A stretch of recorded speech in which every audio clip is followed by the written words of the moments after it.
Borderlands 3 has a lot of action skills, especially with the 5th DLC. Depending on how you count, there's either 16 or 30 action skills in total with all the DLCs between all the Vault Hunters. Some action skills are naturally complete crap, but a lot of them are absolutely insane. So let's just get straight into the tier list. Let's start off with probably the easiest Vault Hunter action skills, Flak. Gamma Burst is a pretty good action skill.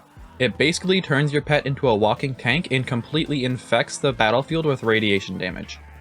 However, it's pretty useless unless you're playing a pet build.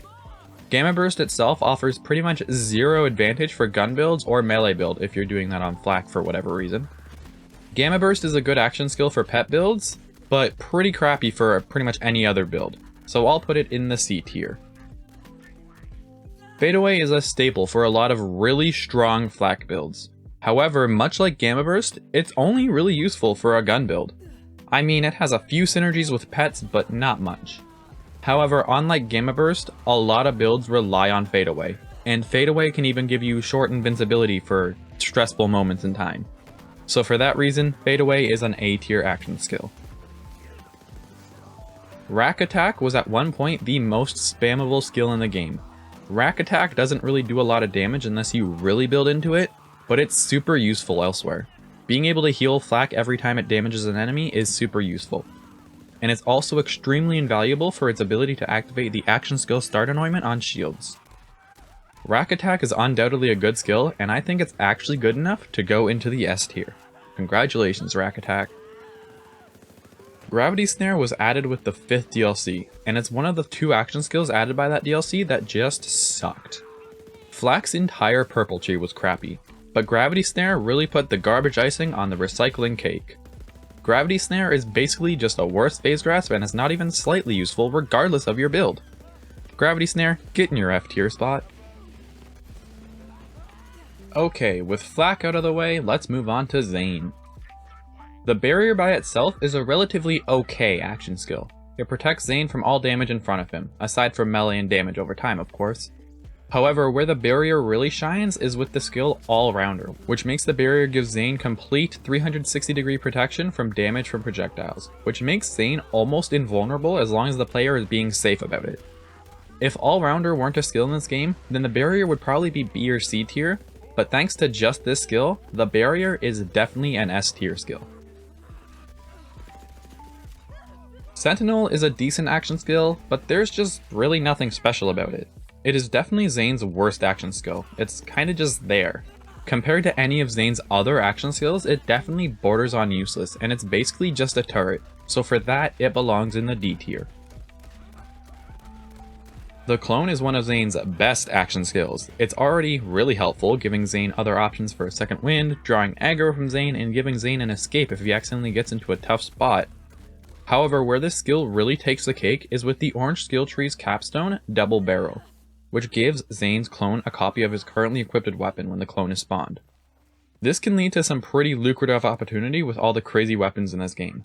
But with Mayhem mode's action skill damage scaling, even a basic white pistol becomes an overpowered weapon of mass destruction. For this simple reason, Zayn's clone is another S tier action skill. The Mantis Cannon was added with Zayn's purple skill tree. As with literally every part of Zayn's purple tree, the Mantis Cannon is absolutely amazing.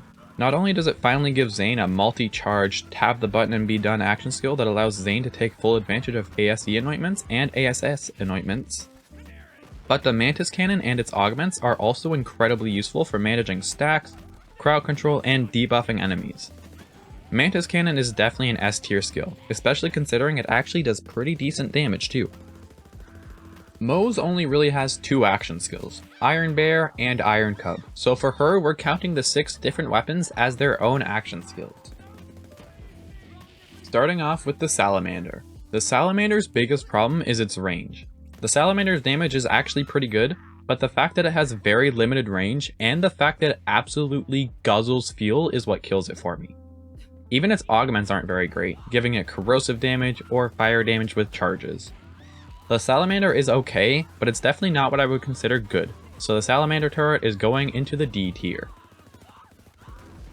The Bear Fist, similar to the Salamander turret, has a very limited range, which is pretty obvious considering it's a melee weapon, but a melee weapon doesn't really make a lot of sense for Iron Bear.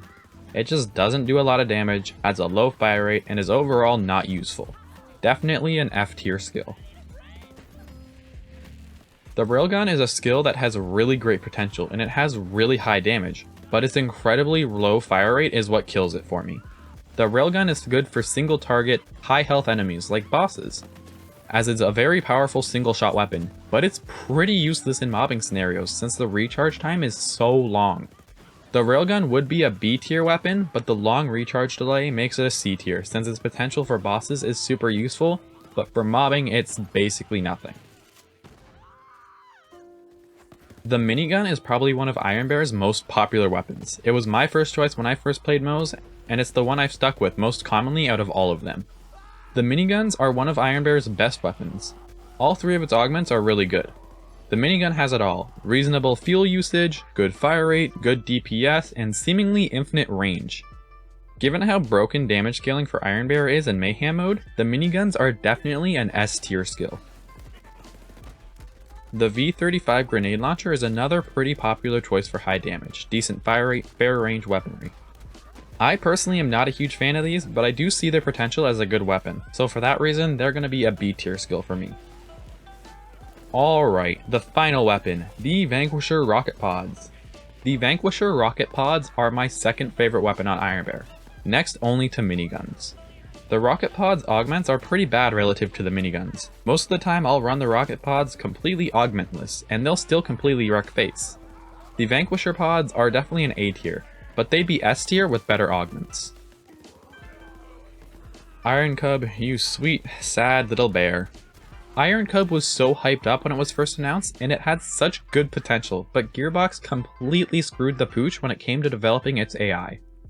Iron Cub is still very capable of dealing damage, and it can even one-shot a lot of bosses with the right setup.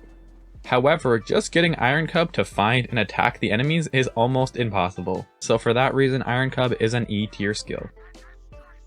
Okay, now with Mo's out of the way, we're finally on to Amara, who has the most action skills of any Volt Hunter, totaling in at 15 different action skills.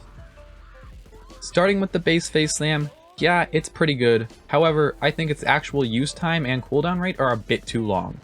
The amount of time it takes from pressing F to actually damaging enemies with it is just too long, but it does actually do pretty good damage, so for that reason, it's a B tier skill. Fracture is kind of a weird skill. It's essentially a worse phase cast. Its damage is good, but its range is poor, and it has a really hard time with any barrier or even slight changes in elevation in its path. Its damage, again, is reasonable, but using it to its full effect is pretty difficult in most scenarios. For that reason, it's going into the C tier. Downfall is another action skill that sounds really good in theory, but in practice it just doesn't play out at all.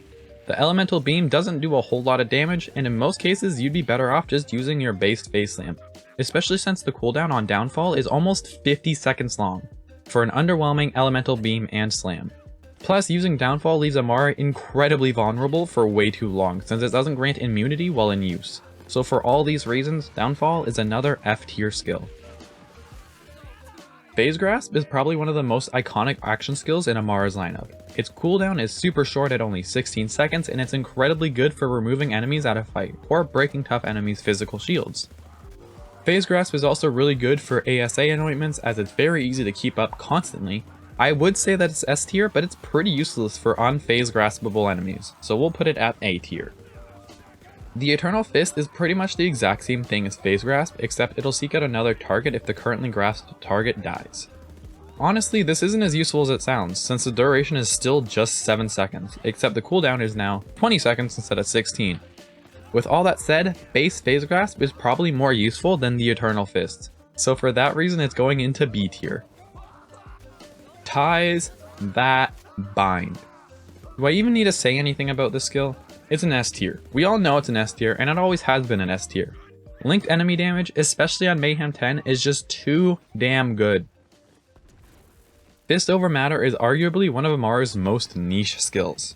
The only place where Fist over Matter is really useful if you need to proc on damage skills like Samsara or Laid Bear. I'm willing to bet that most people didn't even know this skill existed since it's further down the tree than Ties That Bind.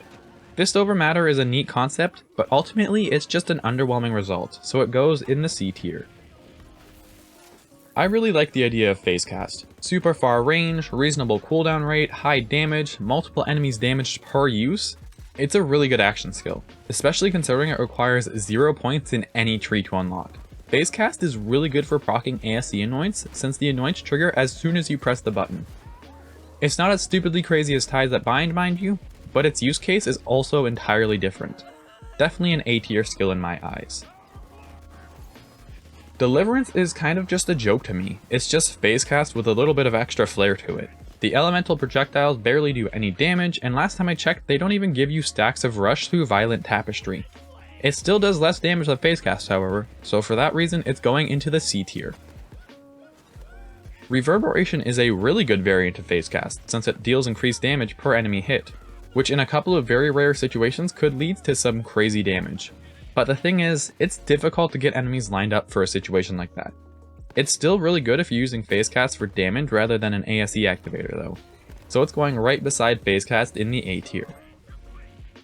Tandava is another really good phase cast variant. The explosion radius is pretty large and its damage is actually the highest of all of the phase cast variants. Its cooldown is also noticeably longer than phase cast though, so it's going right beside it and reverberation in the A tier. Phase Flare took the hearts of a lot of Amara mains when it first came out because of its long duration and incredible damage potential, and I do understand that. However, Phase Flare gets stuck way too much, like a stupid amount. Whether it just spawns in the floor on activation or gets stuck in a wall when I smack it, it always seems to just get itself stuck in something before I've gotten any use out of it. With that said, when it does work, it works real nice, so for that reason it's going to the B tier, just because of the frustration. Glow Up is a bit complicated, since if we're talking damage potential, it's even worse than an F tier skill. But obviously that's not its use case. So here's my honest take on Glow Up. 1. Every character already has their own health regen, lifesteal, or straight up invincibility in some form or another. And 2. The health regen is not percentage based, which is really bad for characters with super high health. The portable reviving is nice, but Glow Up is a support skill, and Borderlands 3 isn't really a game that utilizes support skills very well. So for that reason, I'm sorry Glow Up, but you're going in the F tier. Shooting Star is to Phase Flare what Deliverance is to Phase Cast, except somehow worse. The elemental projectiles here are pretty useless as well, dealing very little damage. And just like Deliverance, you're giving up base damage by taking Shooting Star over Phase Flare.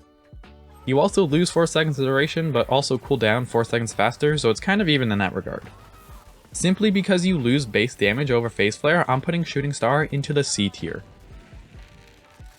Light Fantastic is the best Phase Flare variant. Its damage starts off lower than the other variants, but it's also a set it and forget it kind of thing.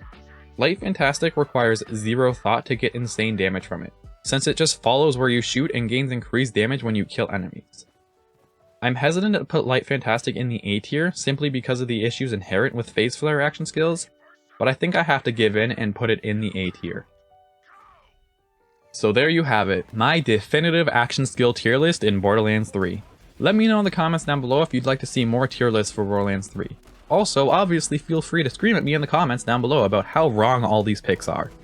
Thank you all so much for watching and have a fantastic day.